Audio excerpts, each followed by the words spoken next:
Right, welcome to Desert Island Dickheads, episode 2. Episode 1 went down so fantastically well. We're back with a second show, a bigger budget, and some might say a bigger star, a bigger celebrity. Who is it? Who is he? Well, tonight we've got Mark Sibley. You do? Yes, and what I know about Mark Sibley is that he's the frontman of the FEELGOOD Band, but we're going to hear lots more about that, I'm sure, and your musical history. Journey. Before we start, sir, you better read out for legal the terms and conditions. Okay, I, Mr. Mark Sibley, promise to subscribe to your channel. Oh yes. I promise to leave a comment. Go on. I promise to give a thumbs up. And I promise I will ring that notification bell. Ding dong. Come on. Right, Emma. Okay. So, Mark, can you tell us about your earliest musical memory? I can indeed. The first performing, if you like, musical memory I've got is singing in the church choir at St Sed's Church in Stifford Clays near Grays in Essex. Is that where you're from? That was where I was from. I was 8 years old, and me and my mates got this gig with the choir, right? So you sang on the Sunday, and you had like a white robe and that, and you helped sing this, because when you go to church, the people don't like to sing the hymns very loud, do they? So they had like kids in a choir. And if you went on Thursday night for the rehearsal and you did the gig on Sunday, they used to pay you sixpence. Wow. 6 old pence. That's more than I've ever earned. I love the way you call it a gig. Yeah, you know what I mean. Well, it's not a show. Well, Do you know who else famously sang in choirs? R. Kelly. Who? I don't mean R. Kelly as in my sister Kelly, R. Kelly. I mean that naughty little pop star R. Kelly. Oh, well, but loads of people sang in church. Yeah, but the famous one is... Well, not only did he Mark sing, is apart the from famous Mark, one. not only did he sing in the choir, he sang at Westminster Abbey in front of the Queen. Hang on, are you asking who it was? Yeah. Can you give us a clue? Keith Richards. Fantastic. Right, okay. That's Can I carry on now? Yeah. So you got sixpence for doing the Thursday. It was such a good story. I thought that was the end of it. and then from that choir sort of thing, I got in the school choir when I was a bit older, sort of 10, 11, 12, and I did the church gig because you got sixpence. I wasn't interested in what we were doing, but you got sixpence, and got in the school choir, and we used to travel round doing competitions with other schools, and so there's about 20 of us in this choir, but you got the day off school. And the coach trip out to where you were going, or they came to our school, and so I did that because you got the day off school. But are you sure you didn't enjoy the singing? Because I enjoyed the singing then. Yeah. The church stuff at the start, I didn't really know what singing was, but obviously I had a pretty good voice, and I stayed in the choir, and then when I came back after about the 4th year, after the summer holidays, about 13 or 14 I was, and my voice had broken over the summer holidays. So we got there and we're singing away, and everyone for a rehearsal for some competition that was coming up. And the guy that ran the choir called me over. He said, "Mark, can I have a word with you?" He said, "Something happened over the summer holidays, didn't it?" I said, "Yeah." Boing, boing. My voice broke. He said, "I'm sorry to say it," he said, "but I think you're better suited to rock and roll." Oh, really? Because I did end up with obviously quite a raspy sort of voice, which was no good to their... So are you grateful for that teacher for saying that? Because you are indeed a rock and roll star now. Well, I kind of... I'm not, but I kind of worked it out for myself. Yes, yeah. But Keith, that's what happened to Keith Richards. He was dumped out of the choir, and that's why he had this distrust for authority. He said he didn't like just being discarded like that. Because his voice broke. Yeah.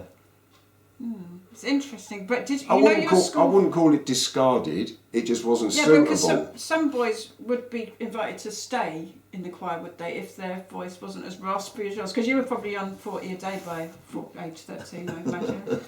Is that why it was quite gravelly? Maybe 10 number 6, packet of polos, Yeah. and a box of matches, junior smoking kit. But But interesting that that's your earliest musical memory. yeah. See, I thought it would have been Knees Up Mother Brown down the pub, you southern types. I thought you was, for some reason, I thought you were a Londoner. No, Essex. I didn't. Yeah. I always thought Essex. Did you? Grey's It Essex. just Yeah. glows with Essexness. Yeah. Right, next question. Yeah, fire We'll be on. all day. What was the first single you bought with your own money? That was Ride a White Swan by T-Rex. Oh, brilliant. About 1971. 70, I think it was. 70, Reach number 2. And I find this sort of thing fascinating. I mean, back in 1970, I, at the same time, without knowing you and living hundreds of miles away, also went out and bought Ride a White Swan by T-Rex. Oh, I wonder if What? it was at the same moment. It might, well, I think it was. You obviously saw it on Top of the Pops. Yeah. I reckon. But what was it about that? Because it wasn't it wasn't like a dynamic performance or anything. He was just stood there with his guitar and the bongo player. But it was Yeah. like the whole nation fell in love with him from that moment. Yeah. What do you think it was? Because it was, it wasn't sort of like 60s stuff. It No. wasn't 60s rock and roll because he'd moved on from that Tyrannosaurus Rex hippie stuff. And it was just sort of like jingly jangly electric guitar. It wasn't Beatles or No. Led Zeppelin. It wasn't anything. It was just a great pop song, I suppose. But I think as well it was him. Yeah, him. I think we all sort of yeah. fell in love with Mark Bolan Yeah. in a strange way. Not Well, literally. he but was, No, he was but very you know what I lovable, mean. wasn't he? How old were Do- you in 1971? I was 13. Okay. Do you know what kept it off the number 1 slot? And I bet that really Hang got right on, on give his me a clue. opposite to Grandma. Grandpa. No, Grandad. Oh, Grandad. That's funny because I remember that single Grandad, but not Ride a White Swan because there was only one in 1971. Yeah. Was that re-released, Grandad? No, that was number Dunno 1. how Kept Mark I Bolan off remember the it. top. It was always on Top of the Pops. Maybe I'm thinking of Grandma, We Love You. Yeah, maybe. Yeah. Anyway, interesting. First album bought with your own money. That was Fireball by Deep Purple. Fireball. Heavy.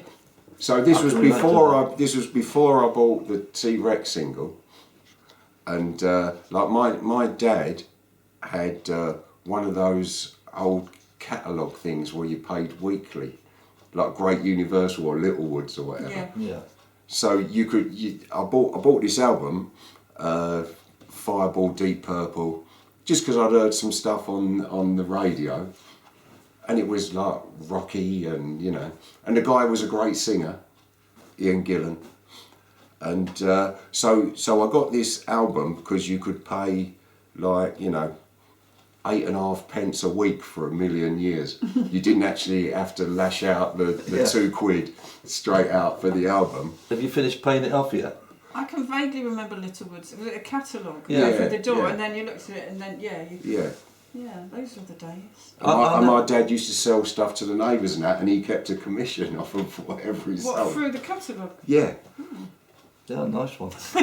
I never ever bought a Deep Purple album. I got some of the singles, although I do like the title track Fireball. Very Yeah. fast, isn't it? Yeah. It was the one before Machine Head, Yeah. which had all the famous Smoke on the Water and, Yeah. I think Highway Star and all that stuff on it. Right. Very good. First live show That was that you went to see. that was David Bowie at Earl's Oh Court. my God, how cool. 1973 that was, Aladdin Sane tour. And me and my friend from school, Mickey Snell, sadly deceased now, but Good name though. yeah. Snell, not Smell, Mickey Snell. And we used to be like down Gray's Town Centre like on a Saturday after our paper rounds and whatever. And there was this company called Harris's Coaches that run trips up and down the take you to the Lake District for your holidays, and they'll drop you off at Ramsgate or whatever. And had a poster in the window, David Bowie, Earls Court, coach and ticket, £2.15. Wow. That's quite a lot then, wasn't it? Well, hang on. Well, I'm sorry, does that include the ticket to the concert? Yeah, Okay, ticket and the journey there and back. And so like, he said, oh, we've got to go, because by then, after the T-Rex bit, Bowie came along, and he kind of, like, to me, Mark Bolan kind of went off the planet a little bit, because Bowie was just more, if you like, artistic, more sort of sordid, if you like. And so we had to get the money, and I got 50p pocket money. Had to ask my dad, because obviously we were going on our own. We weren't going with an adult. And he said, "Oh, you sure? You sure?" He said, "Well, hey, how you gonna afford that ticket?" I said, "Well, I'm going to do some extra paper rounds. Like I'm going in for I'm gonna, cover for someone when they don't turn up." To pay him back? No, he didn't give me the money. Oh, right. He said, "I'm not giving you the money." Because you had a bit of time to save up for the ticket. Yeah. So we had a month or so. And not that he wouldn't have given me the money, but he just said, "Oh, you're on your own with that," because I don't think he was like particularly pleased that me and a school friend were going to go all the way up to central London to see some bloke that he wasn't too Yeah, keen I on. can imagine parents would find David Wray quite alarming. Yeah, and so I did the extra rounds, got the money, bought the ticket, but I was skint then, and when we still had to go. And me on the Saturday morning before we went down to get the coach, he said, "Here, son, here's an extra 50p." Oh. So with that, I got my 10 number 6, Proper packet of dad. polos and a box of matches. And Yeah. am I right in thinking you're a postman now? No, I don't do anything now. Oh, but were you a postman? Why do we think he was a Part-time. postman? I'm just wondering if there's a connection between your early paper round experience. Oh no, no. Trained you to become the postman you were later on. Work-wise, I used to work for Coral Racing for 20 odd years. Started. We thought you were a postman. I No, was we a did. part-time.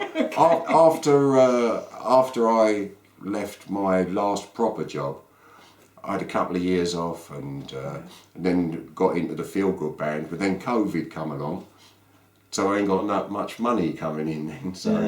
So I applied for this part-time driving job at Royal Mail. Maybe because you remembered that one. There's a package here for you, but you got to sign for it. I can scan it. Hey, talking about that, I've never ever met anybody who went to that Bowie concert. I went to see him on that tour, but in Coventry.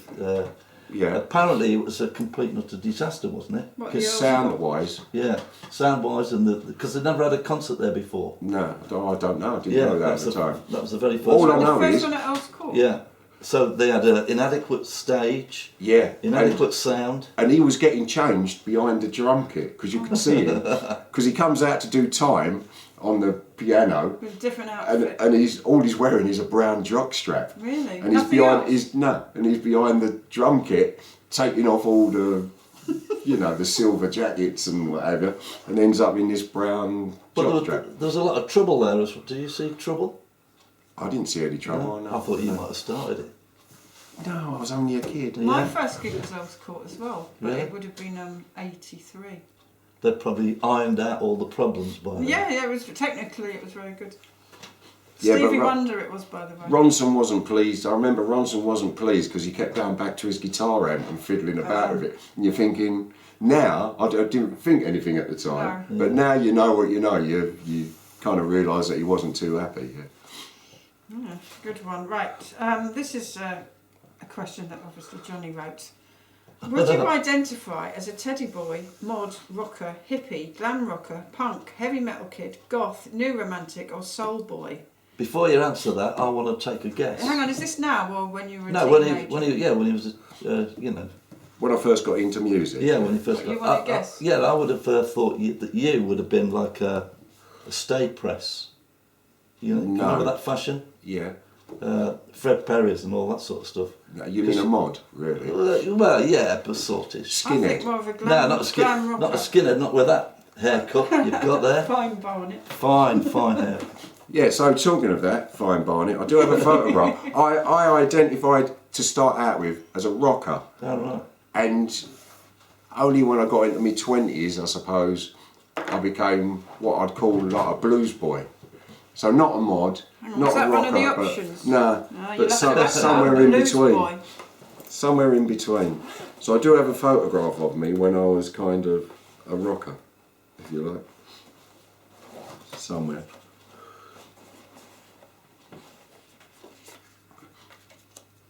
Is that it? Wow, you were very, very handsome. I mean, you still are. I'm not saying were. It's almost beautiful. Let's have a look. I wouldn't say like feminine, but with the long Don't hair. dare At say that. first, I thought, yeah, that's a good-looking woman, but obviously, closer look, that's a very good-looking man. Let's have a look. So you've always favoured the long hair, mate. Nice pair of pins, isn't it? Yes, very brown. Where did you get that? Grays. South End? I'm not sure. Just sitting in the garden. Maybe it was Yeah. 76, the hot summer. You look a bit like, But you're very... is it Brad Pitt? One of those American actors. John Travolta-ish, face-wise. Yes, John Travolta. Is it true that, because you're very dapperly dressed these days with the old suits and... Yeah. Do you know, I've never ever worn... I just look shit in smart clothes.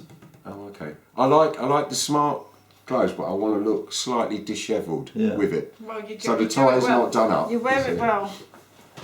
I think after this, you could get the fashion companies coming after you. I can see Hugo Boss signing you up. But they've seen that photograph and say, Yeah. can you transform back to that? And Yeah. Right, is there a song you fell in love to? I don't want to go into that really, but me and Nancy have our song, Yeah. if you like. Are you prepared to reveal what it is? Yeah, it's Dancing in the Moonlight by Top Loader. Oh, I thought you were that- going to say Thin Lizzy? Was it No. Thin Lizzy? I know that song. Da-da-da-da-da-da. Everybody dancing in the moonlight. That's the one. Yeah. So that's mine and Nancy's our song kind of thing. Do Well, we have a song? who's Nancy? Yeah, We we've don't got have a song, do we? Who's Nancy? right in cell block number 9. What? Yeah, people don't know who Nancy is. Well, Nancy's my girlfriend oh, and a lovely woman she is too. of 12 years now. 12 years. Yeah. Bloody hell. We met on the 30th of May 2012. She'd only been in the country a few months. And me and my mate was watching Wilco Johnson round in Brick Lane at a record shop. What's that famous record shop round there? Whatever. And he was doing a book signing and he played a bit of guitar. And me and my mate, he had to go home from Fenchurch Street and I went home from Liverpool Street. So we used to meet up at the Wood in Shades pub on Middlesex Street, just round the corner. Rough Trade Records. Oh, it was yeah. Rough Trade. So we're in there having a beer, and Nancy was outside having a beer and a smoke. Started to talk to her, and she's American, and she said, "Oh, I'm Obvious to Don't- us, but not the audience. yeah." She said, "Oh, I'm going back. I only come over for 6 weeks, and I go home for a couple of weeks, and I come back for 6 weeks." So I said, "Oh, great." I said, "Well, when you come back, maybe we'll go, meet up here or go out somewhere." She said, "Yeah, okay then." And so she left the next morning, really, and I thought, "Oh, that's not great." And then a couple of weeks later, she got back, and I was. It was a Sunday morning, and I'd been out nearly all night with a band playing at the Steamship in Poplar. We played So- there once. Did we? Yeah. I can't remember. So I was quite knackered, and she said, "Oh, do you want to go out for lunch?" So I said, "Yeah, okay then." She said, "Oh shit, can I meet you over Greenwich Park?" I said, "Yeah, okay then." She'd been out the night before with her. I don't know the exact details. Either she'd just flown in, or she was pretty tired, and I was absolutely knackered because I didn't get home till about 3 or 4 a.m. And we went over Greenwich Park. We had something to eat in a pub restaurant thing. And then we walked up the hill at the park. Yeah. sat on a bench and we both fell asleep. Oh, you were comfortable with each other. Yeah, yeah. Nice Did you have your one. dishevelled suit on? That's what drew her to you. No, I didn't. All right. Lovely story. So, the song to play at your funeral, what would you like played? I would like Blue Valentines by Tom Waits. Oh, And it always has been that. When that question come up, I thought I can answer that easily. Because it is an absolute dirge of a song. And his voice and the angst is absolutely brilliant. I don't know if you've ever heard it or listened to it. Well, I have a little story to tell about this album. yeah. You're not going to like it. Let's have a look at it. So I think I've just heard Bruce Springsteen around. Well, I wonder when this album came out. 76? Yeah, so Springsteen sort of came on the scene around the same time. And he was sort of, I read an article that's saying he was very similar. So I went out and bought this. Yeah. And this, Tom Waits, is the first album, the only album I ever took straight back to the shop and got my money back on. Yeah. It was the voice. I mean, Well, I love it. I love raspy, I know gritty you do. voices. So. But do you think he sort of toned down that voice since them days? No. And one No. album he did, didn't he? I've got, so obviously after I'd bought this, I went back and got some of his earlier catalogue. And he was a lot lighter then. Oh, right. And then this and Heart Attack and Vine and Foreign Affairs and that were all that jazzy singer-songwriter sort of stuff. And then he went on to, I understand because I've got other friends who have bought an album called Swordfish Trombones where he really changed into all the Eastern European polkas and all the clanking chains and cowbells and whatever. I've got that album. I like that album. Keith Richards has done it, I think. Yeah, he is, yeah. Yeah. No, and is it Downtown Train? Downtown Train. Well, yeah, and with that's that lovely. fantastic video. Yeah. Brilliant, Have we brilliant. I showed mean, look, that the album's album? got, yeah. Look at that gorgeousness. It's a great And album. that's a bit Is it like true that Mark his- and Nancy his- on their his- date in Yeah. Greenwich I mean, Park. it's just got, I thought this is going to be fantastic. Look at it, a great sleeve and everything. But the voice just got right on me clack. Is it true that his girlfriend co-writes his songs? Yeah, Kathleen Brent McLean. I don't know. Yeah? That's interesting, though. He probably weren't with her back in them days. Oh, you're looking Might at the have been. credits.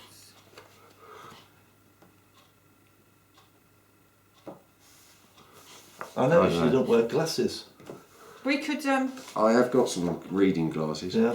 ask the viewers if they know. Yeah. I think it's Kathleen Brennan McLean. No. Oh, that's Kathleen something. Pretty sure. Right.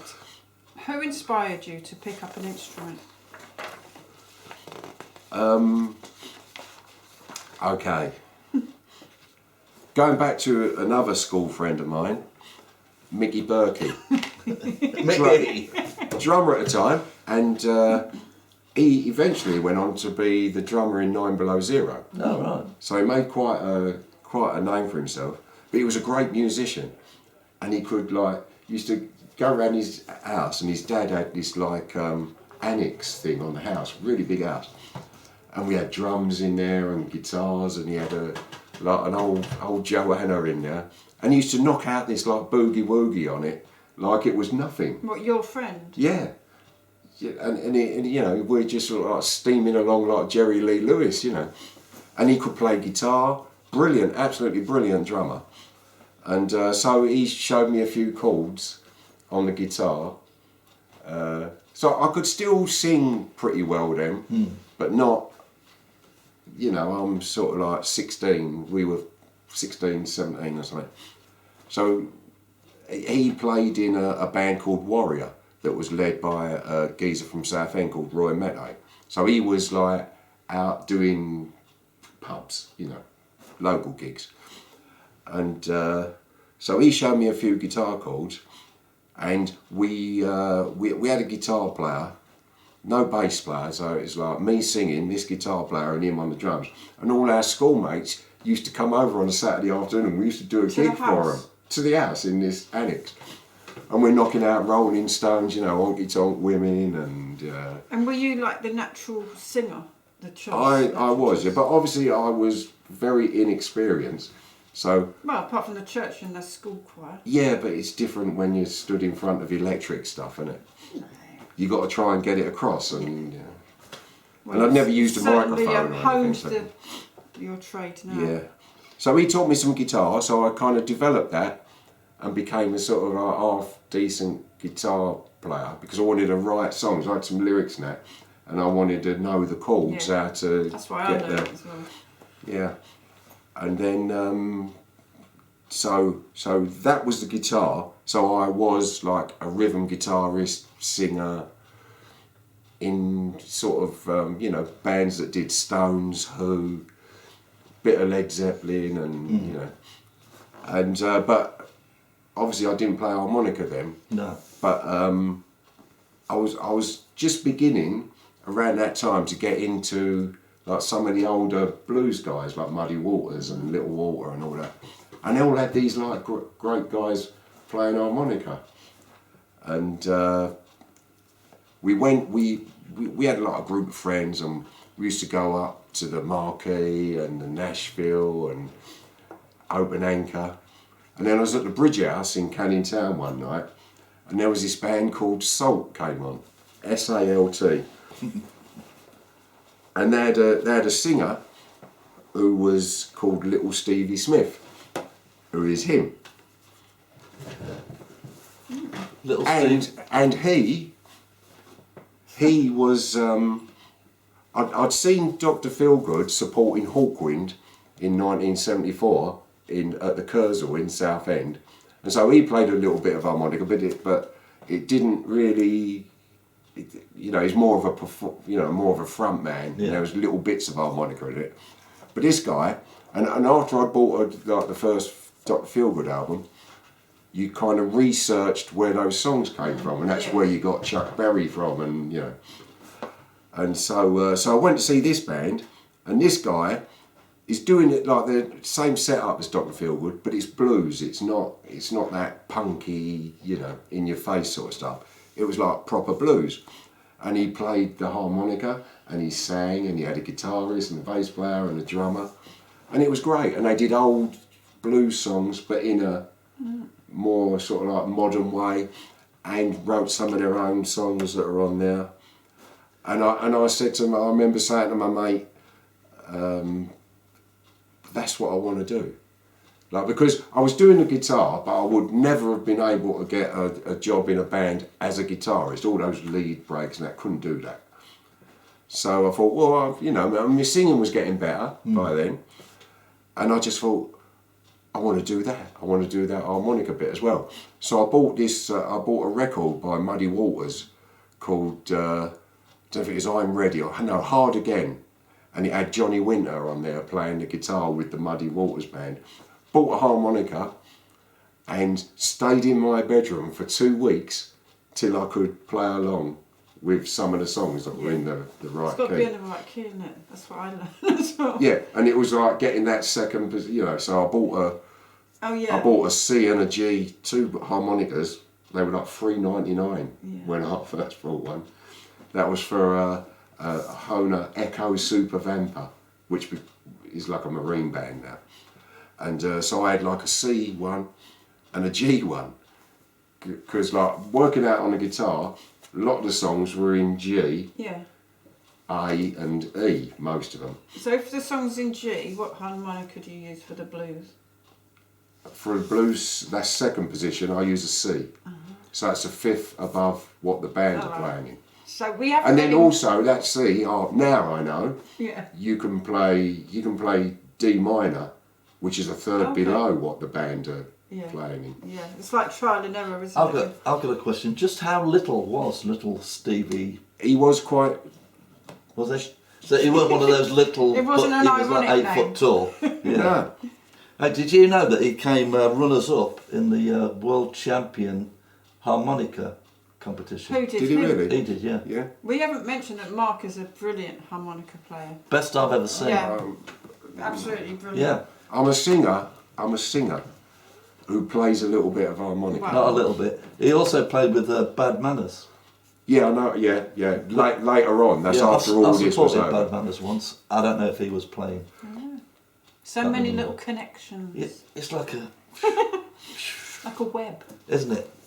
Right. Shall we move on? Yeah. Yeah.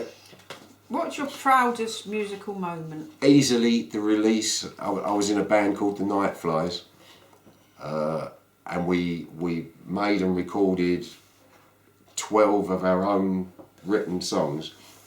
But by now we're talking 90s by now, so we'd all been around a bit by then, so we're all pretty good. And we had like loads of songs that we'd written, and we were gigging around and trying some of them out as we went along. And we ended up with 12, 14, 16 songs or whatever, and we decided to go and make a CD. And we went to some little studio in Holbridge, no recording studio, and our drummer was Wayne Bronze, who recently died a little while ago, and his brother is Dave Bronze, who played bass for Clapton. Wow. And Andy Fairweather Low. Yeah. And he produced Kev Moe and some other people, great producer. So he put us onto the studio and he said, I'll do all the mixing and sorting it out, for thinking, oh yes, like, you know. So we took a week to record these 12 songs, and then he took it away to his studio, done all the producing and mixing, and then he said, we need a few overdubs, so I had to go over his house in Leigh-on-Sea, do a few little vocal lines, because he said if I'm putting it out, it has to be perfect. It's not like a band playing in a pub and you're going to sell it for a tenner or whatever. Yeah. This has got to be perfection. So he said there's a couple of little bum notes here, and Kev had to correct a bit of guitar. So I went over his studio at his house in Leigh-on-Sea and done a load of like little one-off lines, one whole song.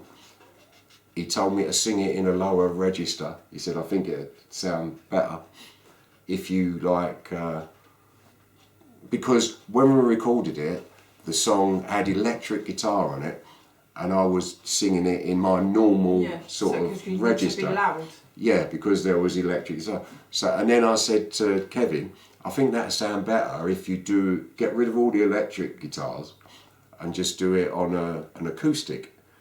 So he went back in, done it as an acoustic. So of course it comes out a little more subtle now, and you can sort of like hear me shrieking away. And so he said, come over and do a laid back sort of deep vocal, an octave lower a whole octave. than you're doing now. And he said, so I run it through a couple of times. He said, right, we'll go for a take. He said, that's great. He said, and then what I'm going to do is like the Yardbirds did on their single that I saw in that programme on Sky the other day, where Keith Relf apparently turned up at some recording session, been hanging around all day, he was drunk out of his face, couldn't sing it properly, and then they got him back in a week later and he sang it properly, and the producer stuck in some of his old the drunk bit underneath what he was singing, and that's what Dave did for this. So every few little lines, there's me singing an octave higher than the main vocal. I'll have to listen to that. Have you got a copy of it? I have got a copy of it, and here it is with the sleeve. And I'm not just saying this, but this year, the year of 2024, this is my second favourite album of the year. Really? Behind, only beaten by Hackney Diamonds by the Rolling Stones. Wow. Cool. It's fantastic. Really? I think that's why I'm proud of it. Proud of it. Yeah, I'd be very, very proud of it. So what happened? Because I know you two are like great songwriters, and I think those songs are pretty good. Yeah, I like especially Staying Alive on the M25. It's a classic. I've heard you singing that round the house. Yeah. So what happened? What happened? Did you get any success or? We gigged a fair bit. Yeah. I've only got one of those CDs left. Really? Yeah. So that's sold out. We made a few bob out of that over a period of time though. So explain to the millions of people out there who are watching tonight At least. who the Feel Good Band are. The Feel Good Band now are myself, Kevin Webb, who's the guitarist in the Nightflies. Right. At the moment, Roy Webber is playing the drums and Gary Choules is playing the bass. However, when I joined, the whole band was run by a guy called John Simpson, and Phil was doing the drums and Gary was on the bass, and their singer Steve had handed in notice to them saying, oh, end of this year I'm going to finish. So apparently they put out an advert that I never saw, and my bass playing friend Mike Steed phoned me up. He said, Sibbo, have you seen this advert for the Feel Good Band? He said, if they don't want you, they must be a bunch of lemons. Because every band I played in, when people talk to you afterwards, they say, you sound just like Lee Briller. Even though I'd never, ever tried to do that. But I come from the same part of the world, so it's just a timbre in your voice that makes it. So did you know the Feel Good Band? No. You didn't even know them? Never heard of them. And I went up to Hertfordshire somewhere for an audition and sung for about 20 minutes. They said, oh, can we take a little break? And I said, yeah, I'll go out and have a fag. And they must have had a little chat, come back, and he said, when can you start? Nice one. So you're not a Doctor. It's not a Dr. Feelgood tribute band, is it? Although you're called the Feel Good Band. Yeah, we don't know. When John was in the band, he started the band years before I was in it. He's like a big Wilko Johnson fan, so we did and he plays the same sort of style as Wilko. And then, of course, in the real Dr. Feelgood, Wilko got chucked out in '77, and a guy called Jippy Mayo came in, and Kevin, Jippy? yeah, because he was always complaining that he had a cough or a cold, so they called him Jippy. And Kevin came in, who's a Jippy Mayo fan, so we sort of like moved it on to that period of Dr. Feelgood, the way he would have done it, rather than the way Wilko would have done it. I'm a big Wilco fan. I was really devastated when that shop closed down. I don't know about you. I've never got over it. Yeah. I can't understand why you don't do some of the Nightfly stuff. Yeah, You know, that's a big discussion. That. Yeah, a lot of the you could even say, I would say, here's an old B-side from Dr. Feelgood. They wouldn't know. I know. Only the diehards. I was just going to say, we've been talking about it because me and Kev have written 2 or 3 songs in that kind of style that we got like little demos for. And there's a couple of tracks on the Nightflies album, especially the Bloodsucker one, I think would sound great for what we play now. And because Dr. Feelgood it's not like you're doing a Stones or a Bowie tribute where everyone knows everything that they've ever done. Dr. Feelgood is a sort of next rung down on the ladder, if you like. Yeah. So it's a genre that, you know, there's not many hit singles. No. Just good albums, and a lot of the tracks on the albums, even great big Dr. Feelgood fans would struggle to, you know, remember everything that they've ever done. So obviously to fill out an hour and 50-minute show, we have to do a lot of the B-sides, a lot of the rare tracks that you wouldn't normally hear. But at the moment, as long as it's got something somewhere that we can find that a version of Dr. Feelgood recorded it or played it, we will do it. Yeah. But I think we could throw in easily. So yeah, because you know, if we do Heart of the City, which was after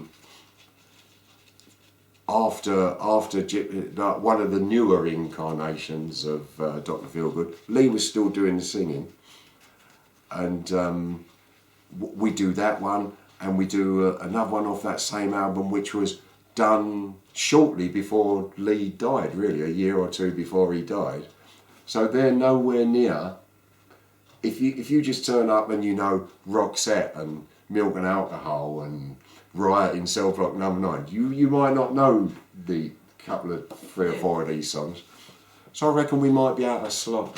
I think Watch you should. this space. I did see Controversial the though it is. original. Yeah, Feel Good because like as you episode, said, we're isn't not a tribute as in we dress up No. and we change costumes and guitars and we start out as, you know, we don't start out as 60s Rolling Stones and then put wigs on to be 70s Rolling Stones. None of that. We just dress how we've always dressed in bands and just play it, I think, the way I remember Dr. Feelgood. So you've met some of them, haven't you? Yeah, met Wilco, could have done support gigs. When we was Night Flyers, we'd done a few support gigs with Wilco. Right. Met him a few times since I've been in the FEELGOOD Band. He used to come down to Railway Hotel on a Sunday afternoon. And he used Where's to watch that, us, in Southend. Okay. And he used to come along there and watch us. We did a 25th anniversary of Lee's death. And Wilco didn't come, but Sparko and Big Figure came along. Just how big is his figure? Well, at the moment, Yeah. it's very Svelte. very trim. Is it? But at the time, he was no, Fig. If you ever watch it, I'm not being nasty, but he was, you know, a strapping lad sort Yeah. of thing, you know, Nice one. bit like yourself, Yeah, what, strapping? strapping. Yeah. Yeah. Well, by the way, what do you think to the hat? I was going to hand you my ticket. Yeah. Ooh. I think he's going for Marlon Brando. No, I'm not. I bought this hat Bus thinking it was going to make me look like the young Elvis on his Harley Davidson. There's some Harley Davidson photos. Okay. It No, that turned didn't out I work. look like Jack Hargraves. How? Oh yeah, I know you mean. Yeah. Hargreaves. Jack Hargreaves, yeah. What a nightmare. Right, very good. Let's move on. Favourite album artwork. Oh yeah, got that. Yeah. Come on. You're very well prepared. Very well Oh, prepared. what's that one? This one frightens Emma. Yeah. It's not frightening, it's just really disturbing. And it is disturbing, but it's supposed to be. I know, yeah. Because the whole concept of the album is about the end of the world. So, like this guy, Guy Pelia, some Dutch geezer, he created this. Can we show the audience just what? Yeah. I don't know if you've guessed, Diamond Dogs in that awful Yeah. half man, half dog thing. It's a great concept. I've got this. I've Fantastic. got a big canvas of that on my wall.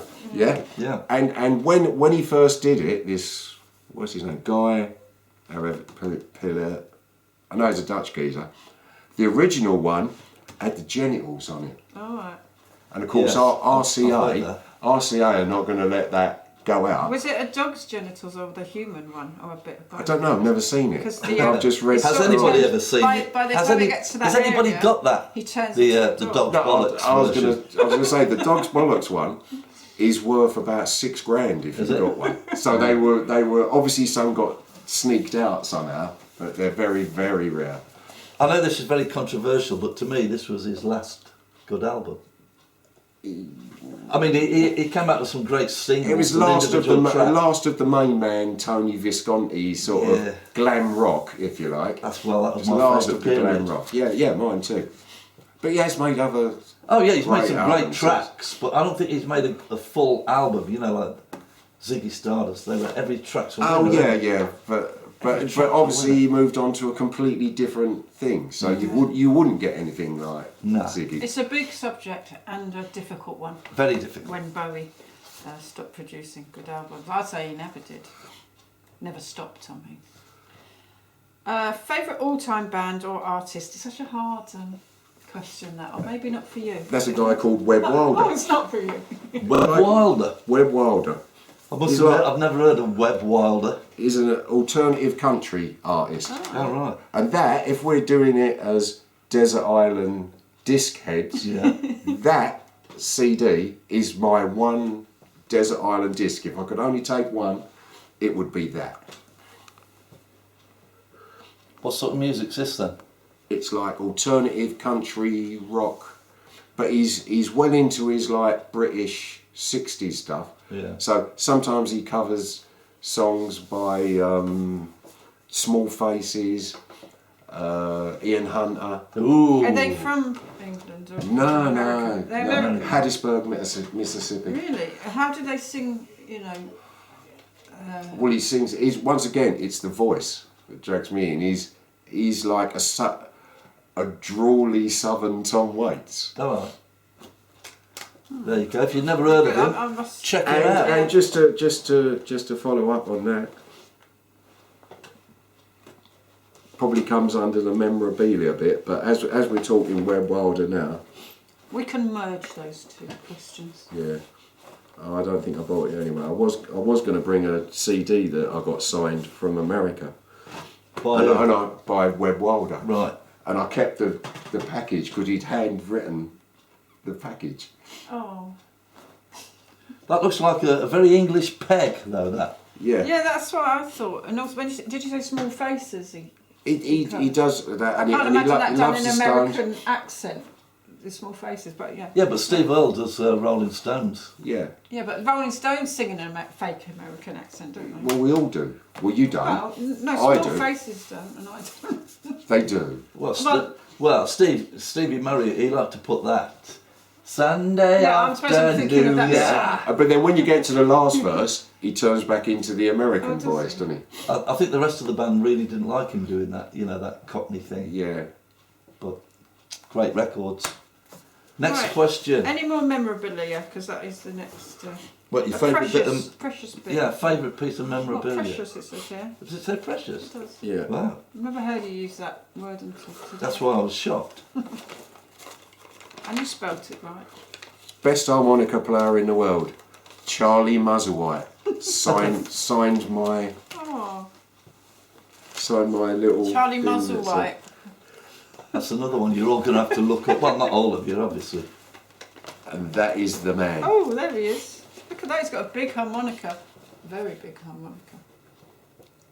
So And then who's he? once I got into harp playing, and then I bought this, someone said, "Oh, you want to check out Charlie Musselwhite?" I think it was the guy out of Nine Below Zero, Mark Feltham, the harmonica player in there. He said, "Oh, check out Charlie Musselwhite." So I went and bought this in Dobell's for $4.99. I still got the sticker on it. Where's that shop? That used to be in.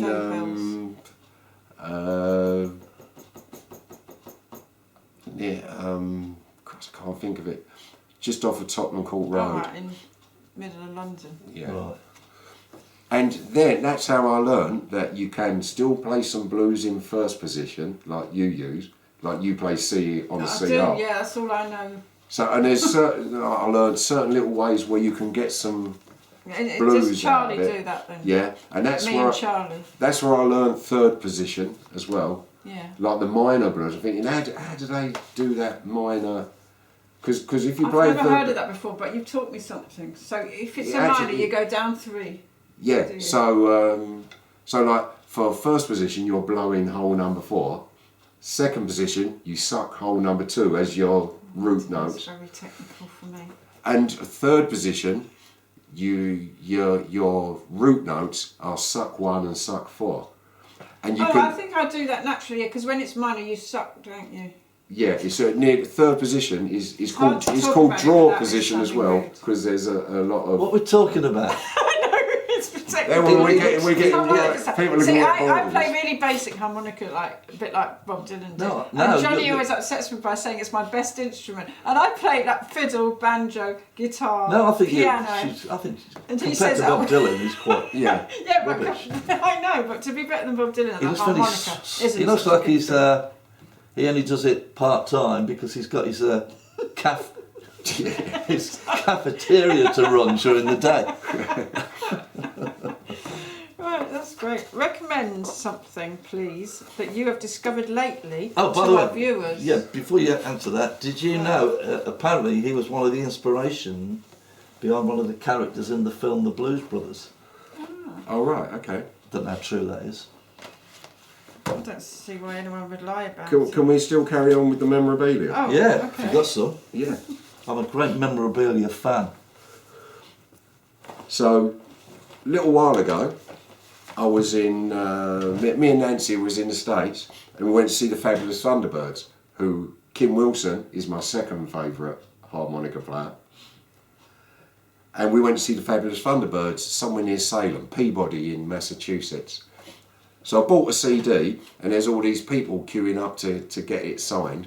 all of a sudden I heard like an American voice behind me say, "Hey Mark." I just turned round and it was Barron's Whitfield. Like this little guy standing behind me, and he says, "Oh, he said, I saw your band a few months ago at the Railway Hotel in Southend." Really? Yeah, he said, What was he doing in South because End? he said we were on tour, Oh, and we did the week before you or something. He said, so we were just like hanging around till we moved on or came home or something. So I saw and he your happened band, to be there. and he happened to be there. He said, "Have you ever met Kim before?" I said, "No." He said, "Come with me." So he takes me over, and we sat at the table, and I'm having a chat with Kim Wilson and all of the fabulous Thunderbirds. So they all signed my CD that I just bought, which anybody could have got there, but mine came with a little chat. So there's the lovely Kim Wilson. Obviously, I've heard. For some reason, I thought these were like pub rock from the 70s, 80s. Well, they started in the 70s, but they're American. Oh, they're Austin, American, are they? Texas, yeah. I didn't. And they were the ones. You know, you hear a lot of these harmonica players with all the retro sound, where they use like pedals for harp attack and all this. I don't ever. And they play through these like massive amplifiers to get that old sort of 50s Chicago sound. Well, in the 70s, this band, Fabulous Thunderbirds, were the ones that kind of started that "Let's Go Back in Time," and they played the songs as close to the originals, but with modern technology. Fabulous. There's a lot band. of them. 1, 2, 3, 4, 5, 6, 7, 8 of them. Was there many? Was it a big No, venue? there's only 5 in the band. There's Oh, is other there? people that. Oh right. It's a pity you didn't have a better pen. But Yeah, I know. Was there many people?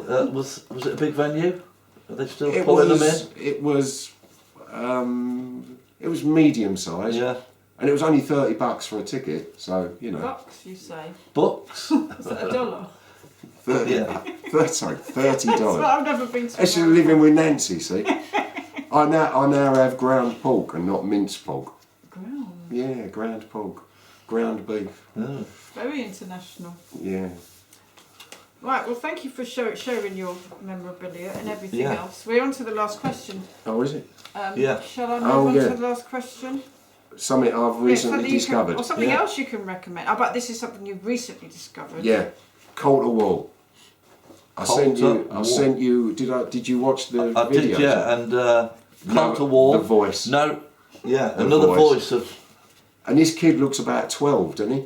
And he's He like does. picking away on this guitar, and then all of a sudden it just like stops, and he goes, "Well," and I he's think just you got this. showed me that. "Well," and I thought that's a voice I got to have. So after I saw that on YouTube, So you just Probably one of discovered the it by ladies, chance on YouTube. yeah, just Yeah. skipping. Coulter through to it. Wall Let's have a look. and his brother Berlin. I think Lovely. you might like that, Emma. You'd like Webb Wilder as well. Yeah. Well, So- I've got a lot of listening to The do. trouble is, there's no time to listen to everything these days, is there? No. You know, because people are now watching Desert Island Dickheads. Yeah. It's coming up episode 2. Well, it's been marvellous, hasn't it? Yeah, it's been good. You enjoyed it? I've enjoyed it immensely. mate. Fantastic. Don't forget to subscribe to our channel, and if you can, look out for this fantastic album, The Night Flies. Well worth if you can get your hands on a copy of that. It must be very rare these days. There's one on Amazon, but they want 45 quid Oh, for do it. they? Wow. So Nice one. I've got one left in. You better hold on to that. Right, we'll see you on episode 3. We're not quite sure who that's going to be, but stay tuned. Thanks for watching.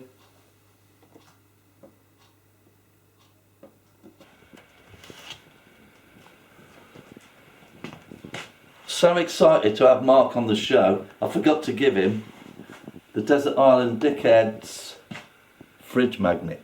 Thank you so much. Treasure it, sir. The pleasure was all mine. Thank you all.